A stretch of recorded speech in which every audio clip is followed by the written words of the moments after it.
Bom, pessoal, agora a gente vai falar aqui do empirismo, ok? E aqui nesse primeiro momento eu vou abordar o principal empirista, né? O grande antagonista aí do René Descartes, que é Francis Bacon, né?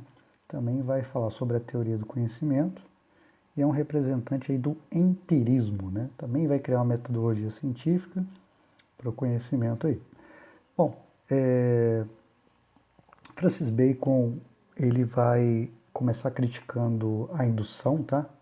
De Aristóteles, que a gente viu na lógica aristotélica. Por quê? Para ele a indução não basta só a observação, ela precisa de experiência, essa experiência precisa demonstrar regularidade, isso precisa ser analisado e uma generalização precisa ser aplicada. Então o método empírico indutivo, né, ele requer mais do que uma observação para se criar uma regra geral a partir de alguma verdade, de algum fenômeno que está sendo ali observado. Tá? Mas resumindo, qual que é a máxima, né, do empirismo? A máxima do racionalismo é que o conhecimento vem pela razão, a partir da razão. Tá? A máxima, né, do empirismo é que o conhecimento ele não vem da razão, pelo contrário. A razão ela não é capaz, por si mesma, como diria Descartes, de gerar um conhecimento ou de ter algum conhecimento prévio, né, predisposto, que já existe nela, a priori. Né? A priori, ou seja, antes de que, no caso aqui, da experiência. Todo conhecimento, né, ele é empírico, ou seja, o que é empiria? Empiria significa experiência. Então, todo conhecimento para os filósofos empiristas, ele só pode ser gerado a partir da experiência com o mundo sensível. Né? E aí eles vão criar a sua crítica. Né? Então, a experiência é o critério da verdade. Enquanto em Descartes o critério da verdade é a razão, em Francis Bacon e nos demais empiristas, como David Hume e John Locke, né, a experiência é o critério da verdade. Tá? Para John Locke, por exemplo, né, eu disse que aqui agora que nenhum conhecimento era predisposto, era prévio, já existia na razão humana para os empiristas. John Locke vai dizer que a mente humana é uma tábula rasa, ou seja, uma folha em branco. Né? O ser humano nasce com uma folha em branco e suas experiências com o mundo ao redor é que formam seu conhecimento. Tá? Bom, a questão é, qualquer conhecimento, né, é capaz de gerar a verdade? É capaz de fornecer a realidade? Não, né? Os empiristas são cientistas também. Então eles vão dizer que é necessário a gente produzir a verdadeira experiência para que a partir dela o conhecimento seja obtido, né? Francis Bacon, por exemplo, ele vai dizer que as nossas falsas experiências atrapalham o verdadeiro conhecimento. Essas falsas experiências ele chama de teoria dos ídolos, tá? O que são os ídolos? São preconceitos, né, da razão humana, da mente humana, né, que o cérebro gera. A gente pensa, tem um conhecimento, mas não tem um conhecimento daquela realidade. Bom, deixa eu falar um pouquinho deles aqui. Então a gente tem aí os ídolos, né, ele vai dividir em 4, né. Primeiro aí são os ídolos da tribo, né. Os ídolos da tribo são exatamente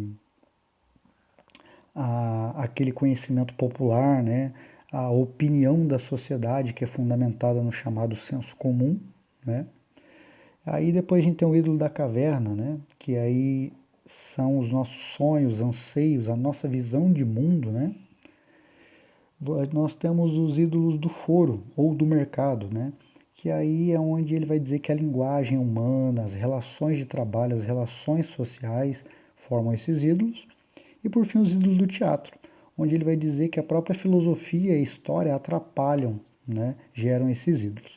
Então, ou seja, ídolos da tribo, né, é o senso comum, atrapalha a verdadeira experiência.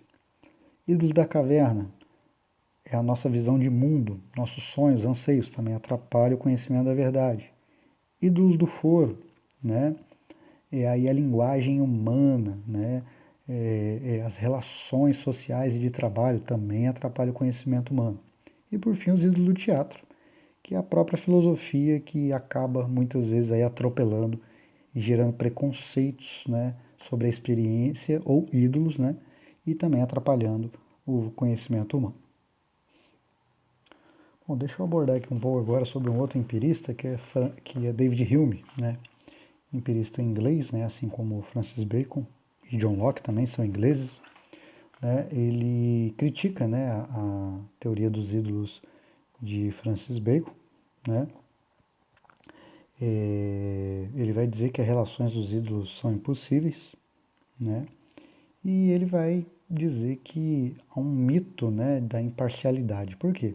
Quando Bacon fala sobre os ídolos, ele está querendo dizer que a construção da verdade, mesmo que seja pela experiência, ela tem que ser imparcial. E o Raymond vai dizer que isso é impossível, né? Isso é impossível.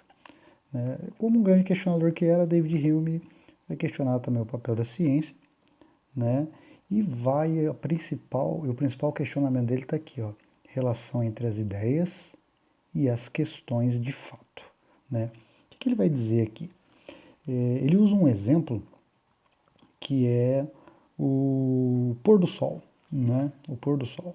Então a experiência, né, a percepção humana, ela, por causa do hábito, tá, da repetição, ela acaba gerando uma ideia, né, é uma ideia.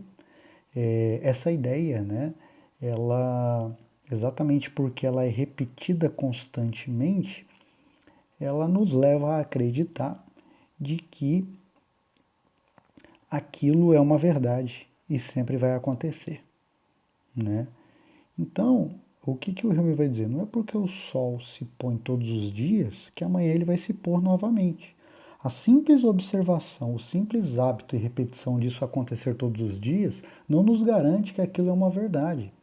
A gente precisa investigar a fundo, né, todos os quesitos, as variáveis que levam o sol se pôr para de fato conhecer esse fenômeno e não aceitá-lo como verdadeiro porque ele acontece todos os dias, né? E de fato, hoje em dia, se a gente analisar o que faz o Sol se pôr é o movimento de translação da Terra, né? De translação e rotação, né? Algo que não era totalmente claro para eles naquela época, lá no século XVII. Estava começando a clarear ali, porque Galileu, Copérnico ali estavam começando a propor essas ideias. Então, Hume, de maneira acertada, ele critica que a gente não pode assumir que o conhecimento de uma experiência que é repetida várias vezes, quer dizer que ela é real, né? Então, quando ele vai falar do conhecimento que vem da experiência, né, ele fala muito sobre ideias, e a ideia é a que fica, né? Porque quando a gente tem uma experiência, nós temos ali uma impressão, que é a ideia nítida, né? E isso vai se apagando aos poucos e fica apenas a ideia. O problema da ideia é que ela pode nos enganar com as questões como são de fato, como no exemplo aí do pôr do sol, beleza? Bom, gente, vamos continuar aqui com o John Locke, né? Vou usar esse mapa mental aqui para falar da parte de cima e o mesmo para falar na aula, é o que eu estaria utilizando na aula de filosofia política, né, para tratar a parte de baixo. Porque John Locke ele não é só um filósofo cientista que busca o conhecimento. Ele é também um dos pais do Estado moderno, um dos filósofos contratualistas, né? Um dos mentores da política aí moderna e como nós a concebemos até os dias de hoje. Mas vamos falar aqui sobre o empirismo de John Locke, tá? Então, como eu disse aqui, para John Locke, né, a forma de conhecimento que se